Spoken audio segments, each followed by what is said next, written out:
मैले चाहिँ store open गरेदेखि अहिलेसम्म 15 देखि 20 वटा पञ्चधातु लाइफ टाइम कलर ग्यारेन्टीवाला सिक्री बेच्यो होला, तर अहिलेसम्म कसैले केही भन्नुभएको पनि थिएन, केही पनि थिएन।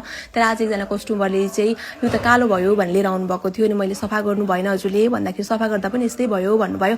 ओके ठिक छ भने मैले थपक्क राखेँ, किनकि मलाई एउटा स्याम्पल पनि चाहिएको थियो कस्टमरले ल्याउनु भएको, त्यो देखाएरै बेच्नको लागि। यस्तो हुन्छ है, हजुरहरूले कालो भयो भने आफ्नै रिस्कमा लानुपर्छ, सेतो भयो भने त्यसको जिम्मा म लिन्छु, कालो भयो भने चाहिँ हजुरहरूले आफै सफा गर्नुपर्छ, आफ्नै अन रिस्कमा लानुपर्छ भनेर बेचेको थिएँ। तर पनि मैले उहाँलाई चाहिँ थपक्क केही नबोलिकन क्यास रिटर्नै गरिदिएँ, केही पनि भनिनँ। तर मैले यसलाई सफा गरिसके पछाडि यसको कलर चाहिँ जस्तो उहाँले लानु भएको थियो, जस्तो कलरमा 22 क्यारेटको गोल्ड जस्तो देखिने त्यही कलर नै आउँछ। अनि मैले यसलाई चाहिँ युज गरेँ।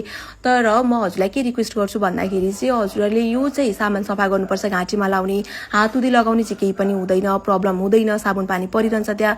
घाँटीमा लगाउने चाहिँ हजुरलाई सुट पनि नहुन सक्छ, त्यो भएर चाहिँ हजुरले सफा गर्नुपर्ने हुन्छ। हजुरले आफ्नै रिस्कमा लिनु होला कालो भयो भने। हस्, धन्यवाद।